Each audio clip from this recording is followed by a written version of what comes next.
mhux ħanejt li kienet il-punto forte ta' pajjiżna tul 20 ta' snin li nippjanaw fit-tul, ma qegħdin naraw li meta wieħed ma jippjanax fit-tul tkun qed tara b'mod limitat l-affarijiet. Din kienet l-ammissjoni ta' Robert Abela dwar it-tmexxija ta' gvernijiet laburisti fl-aħħar snin ġir li qed iħallas għalih iċ-ċittadin il-mijiet ta' eluf ta' familji Maltin u Għawċin u nuqqas ta' viżjoni fit-tul illi l-Partit Nazzjonalista ġimgħa wara l-oħra appella għaliha għal dawn is-snin kollha bi proposta waħda wara l-oħra. Għattilet darba fi ftit jiem Robert Abela ħass li kellu jwassal il-messaġġ tiegħu fuq ir-radju tal-medja tal-Labor fejn tkellem dwar l-investiment fil-qasam tad-distribuzzjoni tal-enerġija.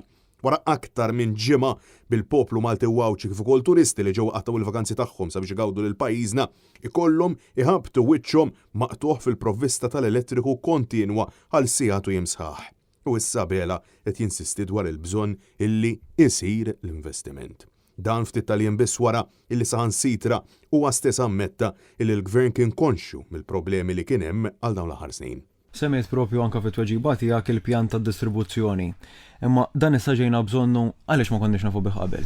Daskulli konna nafu bih qabel. Robert Abela kompla jfarfar il-qtuħ eżaġerat fil-provvista tal-elettriku din id-darba fuq it-tibdil fil-klima fejn surrealment għal il-Partit Nazzjonalista kritika nuqqas ta' investiment għad detriment tal-poplu, Abela attakka lill-oppożizzjoni fejn saħaq illi donnu ma jemminx f'dan il-fenomenu. R-realtà hi illi kienet oppożizzjoni nazzjonalista l-ura f'Ottubru tal-2019 illi kienet resqet mozzjoni sabiex il-Parlament Malti jiddikjara stat ta' emerġenza fil-klima. Bil-gvern tal-Labor jirrifjuta li jkun hemm uffiċjal maħtur mill-Parlament u jsus sabiex jintlaħqu miżuri ambjentali. Fuq naħa tal-gvern ta' iż-żmien kien hemm fost oħrajn Robert Abela innifsu. Matul l-intervista Abela tkellem dwar il-kontijiet tad-dawl iżda naqas milli jitkellem dwar il-kumpens illi ħaqhom bid-dritt il-familji Maltin u Għawċin.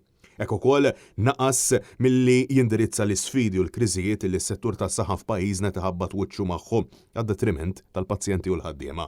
Bil-mam tesprimi id-diżappunt tagħha l-fatt li Abela u tim tiegħu ma għandhom ebda interess illi jinvestu fl-infrastruttura tas-saħħa biex jilqgħu għaż-żieda sproporzjonata fil-popolazzjoni. Frott il-mudell ekonomiku adottat minn amministrazzjonijiet laburisti.